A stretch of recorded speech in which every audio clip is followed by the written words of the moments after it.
ప్రకాశం జిల్లాలో మళ్లీ ఘర్షణలు చెలరేగాయి. కర్ణం బలరాం గుట్టిపాటి రవిల మధ్య ఘర్షణ చోటు చేసుకుంది.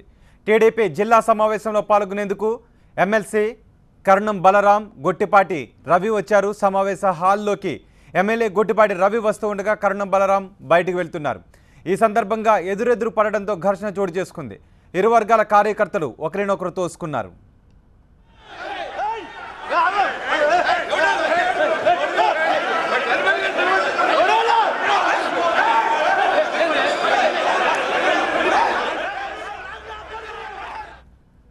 ఎమ్మెల్యే గుట్టిపాటి రవి సమావేశ మందిరంలోకి రాగానే కర్ణం బలరాం వెంకటేష్లతో పాటు ఆయన వర్గీయులు అడ్డుకున్నారు.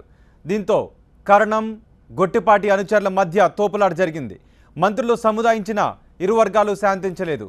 దీంతో పోలీసులు రంగంలోకి దిగి ఇరు వర్గాలను దూరంగా నెట్టేశారు. గుట్టిపాటి రవిని సమావేశం నుంచి బయటకు పంపాలంటూ కర్ణం బలరాం వర్గీయులు వాగ్వాదానికి దిగడంతో సమావేశం రసాబసగా మారింది.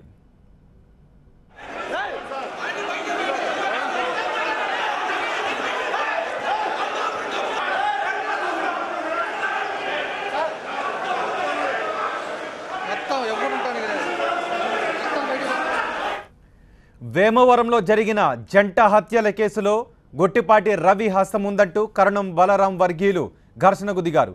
దీంతో సమావేశంలో ఒక్కసారిగా ఉద్రిక్తత చోటు చేసుకుంది. మంత్రులు పరిటాల సునీత, నారాయణ సమక్షంలోనే ఇరు వర్గాలు గొడవకు దిగాయి. మంత్రులు సముదాయించిన ఇరు వర్గాలు శాంతించలేదు. దీంతో పోలీసులు రంగంలోకి దిగి ఇరు వర్గాలను దూరంగా నెట్టేశారు.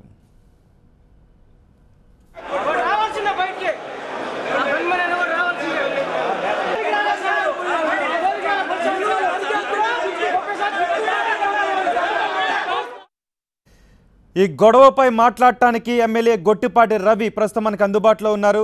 రవి గారు, ఏంటండి బలరాంకి మీకు గొడవ ఏంటండి? ఏం లేదండి, నేను లోపలికి ఎంటర్ అవుతా ఉన్నాను. ఎంటర్ అవుతుంటే కావాలని నా మీదకి వచ్చారు. అంతలో నేను చేతులు పెట్టి అడ్డుకున్నాను. ఎవరిని గొడవ పడద్దని అడ్డుకున్నా సరే నా మీదకి వచ్చి నా పక్క చెప్పే కార్యక్రమం చేశారు వాళ్ళు. అదండి. ఎందుకు మిమ్మల్ని లోపలికి రావద్దంటూ అడ్డుకున్నారు బలరాం వర్గీయులు?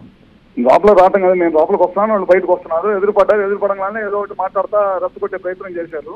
రెచ్చగొట్టే ప్రయత్నం చేసినా సరే నేను తలదించుకొని చిన్నగా పట్టుకొచ్చేస్తున్న టైంలో మరి ఇంకెక్కువ పైకి వచ్చేసరికి మా గన్మెన్లు కానీ మా వాళ్ళు కానీ పక్కన అడ్డుకొని నన్ను పక్క తీసుకొని వచ్చారు. అంతలో మంత్రి గారు వీళ్ళందరూ వచ్చి నన్ను పక్క తీసుకొని వచ్చారు. అంటే కావాలనే మిమ్మల్ని అడ్డుకునే ప్రయత్నం చేశారని అంటున్నారా? అవునవును అవును. ఇప్పుడు కాదండి, గత మహానాడు నుంచి ఇప్పుడు దాకా ఎప్పుడు పార్టీ మీటింగ్కి వచ్చినా సరే నేను తెలుగుదేశం పార్టీలోకి వచ్చిన దగ్గర నుంచి ప్రతిసారి నన్ను దూషించి ఏదో విధంగా రెచ్చగొట్టే ప్రయత్నం ప్రతిసారి చేస్తా ఉన్నారు. మీలో మీరే కొట్టుకుంటే కార్యకర్తలు బయటికి అలసైపోయే అవకాశం లేదంటారా? నేను ఎప్పుడు కూడా గతంలో కూడా నేను 2 సార్లు ఎమ్మెల్యేగా పనిచేశాను, అధికార పార్టీలో ఉన్నా. నేను ఎప్పుడు కూడా నా హిస్టరీలో అట్లాంటి కార్యక్రమాలు ఎప్పుడు కూడా లేవు. నేను ఇప్పుడు పార్టీలోకి వచ్చిన దగ్గర నుంచి వాళ్ళు ఓర్చుకోలేక నా మీద ప్రతిసారి కావాలని నన్ను ఈ పార్టీలో నుంచి వెళ్ళగొట్టాలనే ఉద్దేశంతో వాళ్ళు ఏదో ఒక విధంగా నా మీద దాడులు చేయటం, నా మీద ఏదో ఒక నిందలేయటం, అదే పని మీద ఆ ప్రక్రియ ఏంటంటే అసలు మీ ఇద్దరికి గొడవ ఏంటి? ఎందుకు మిమ్మల్ని పార్టీలో నుంచి వెళ్ళగొట్టాలి అని కుట్ర పన్నుతున్నారని అనుకుంటున్నారు? నాకేం తెలుసండి, వాళ్ళు నేను వచ్చిన దగ్గర నుంచి, నేను ముఖ్యమంత్రి గారి సమక్షంలో నేను పార్టీలో చేరిన రోజు దగ్గర నుంచి ఇవాళ దాకా గడిచిన సంవత్సరం పాటు వస్తుంటే ప్రతిసారి ఎప్పుడు ఎదురొచ్చినా సరే ఇదే కార్యక్రమం చేస్తాం. నన్ను వ్యక్తిగతంగా దూషించడం కానీ, మా పార్టీలోకి ఎందుకు వచ్చామంటాం కానీ ఇవన్నీ కూడా ప్రేరేపించి ఏదో గొడవలు చేసి లబ్ధి పొందాలనే ఉద్దేశంతో వాళ్ళు చేస్తా ఉన్నారు.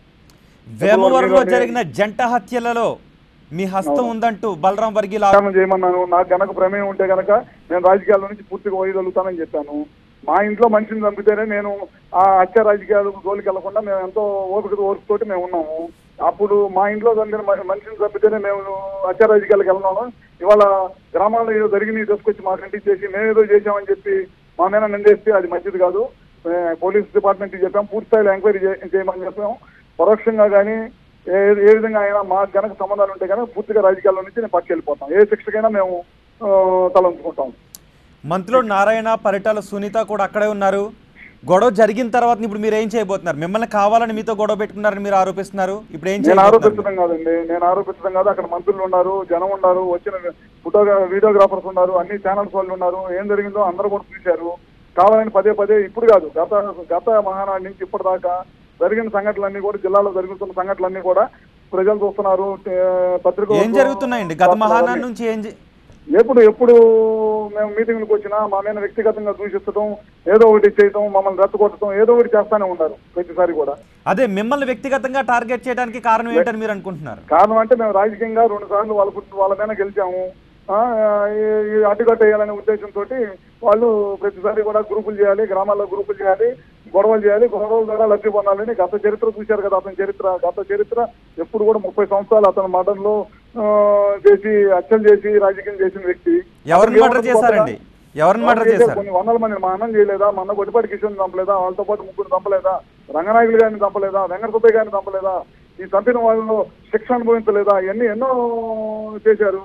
చేసి అదే ప్రక్రియ మేము ప్రశాంతమైన వాతావరణంతో నేను 2004 దగ్గర నుంచి ఇప్పటిదాకా 3 సార్లు ఎన్నికయ్యాను. ఎన్నికయ్యానంటే ప్రశాంతమైన వాతావరణం తీసుకొచ్చాను కాబట్టి నేను ఎన్నికయ్యాను.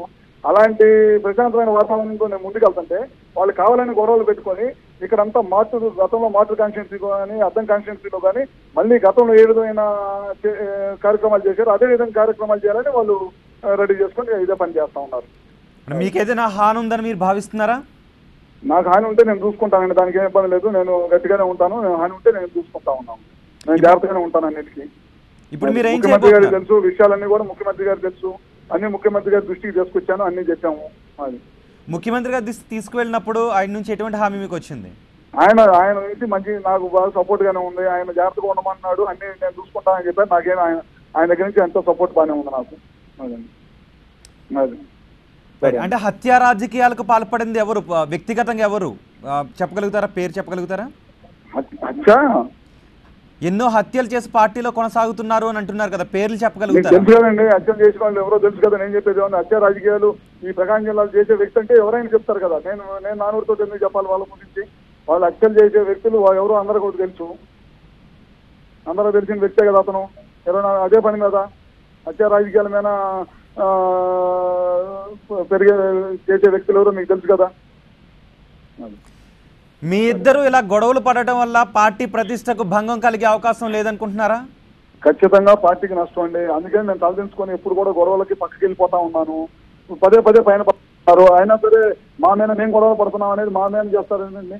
అది వాళ్ళు పొద్దాకులు మా మీద పడుతున్నా సరే, మేము పక్కకి వెళ్తున్నా సరే మమ్మల్ని కూడా గొడవల కింద లైట్ ఎట్లండి? అది మేము ఎప్పుడు కూడా పార్టీకి చెడ్డ పేరు రాకూడదు. మేము కొత్తగా పార్టీలోకి వచ్చాం, మా వల్ల పార్టీకి ఉపయోగపడాలి, మాకు ఉపయోగపడాలి అనే ఉద్దేశంతో మేము ముందుకెళ్ళేవాళ్ళమే. కానీ పార్టీకి నష్టం కలిగించి పార్టీకి నష్టం కలిగితే వచ్చే నష్టం ఎవరికైనా మాకే కదా లాస్ట్కి. మేము అట్లాంటి కార్యక్రమాలు చేయం కదా. కావాలని పార్టీని అద్దం కాన్స్టిట్యున్సీ ఉన్న పార్టీని డిస్టర్బ్ చేయాలని ఒక ఉద్దేశంతో పదే డిస్టర్బ్ చేస్తా పార్టీని నాశనం చేసే కార్యక్రమాలు కొందరు చేస్తా ఉన్నారు. ఏం జరిగిందండి? మీరు సమావేశ మందిరంలోకి వస్తూ ఉండగా కర్ణం బలరాం వర్గీయులు అన్నారా? కర్ణం బలరాం ఏదైనా మాట్లాడారా? సరిగ్గా సమయంలో ఏం జరిగిందండి? ఏదో వాళ్ళు వచ్చి ఏదో మాట్లాడారు. అందులోకి గన్మ్యాన్ ఉండి పక్క తీసుకొని పోతున్నాడు. గన్మ్యాన్ మీద ఏదో నెట్టుకుంటూ వచ్చి నేను చేతులు పెట్టి ఆపన కూడా జరిగింది. ఆపేతలకి ఆటోలు ఇటోళ్ళు వచ్చి పైన పడతాం అయ్యింది. కూడా జరిగింది. ఏం మాట్లాడారండి? ఏదో అన్నారండి, ఏదో మాట్లాడుతూ ఉన్నారు, గొనుగుతా ఉన్నారు, బూతులు తిడతా ఉన్నారు, పెద్దగా అరుస్తూ బూతులు తిడతా ఉన్నారు. అది మీరు మీ వర్గీయులను సముదాయించే ప్రయత్నం చేయలేదా? సముదాయించాం కదా, సముదాయించాం. నేను కూడా అక్కడి నుంచి ఇమీడియట్ గా మంత్రి గారు వచ్చారు, నన్ను తీసుకొని పైకి వెళ్ళిపోయారు. అమ్మటే నేను పక్కకు వచ్చేసాను కదా. అమ్మటే పక్కకు వచ్చాను, నా అభిప్రాయం చూసుకున్నాను. నేను అమ్మటే అభిప్రాయం చెప్పేసి బయటకు కూడా వచ్చేసాను. ఏం చెప్పారు? మీ అభిప్రాయం ఏం చెప్పారు? నా అభిప్రాయం పార్టీ అధ్యక్ష ఎన్నికకి సంబంధించి అభిప్రాయం అడిగారు. నా అభిప్రాయం మంత్రులకి వచ్చిన వాళ్ళకి చెప్పేసి ఇమీడియట్ గా వచ్చేసాను. వచ్చిన పరిశీలకులు చెప్పేసి వచ్చేసాను నేను. అది ఏమైనా క్రమశిక్షణా చర్యలు తీసుకోవాలి అని పార్టీ అధిష్టానానికి ఏదైనా ఫిర్యాదు చేసే అవకాశం ఉందా?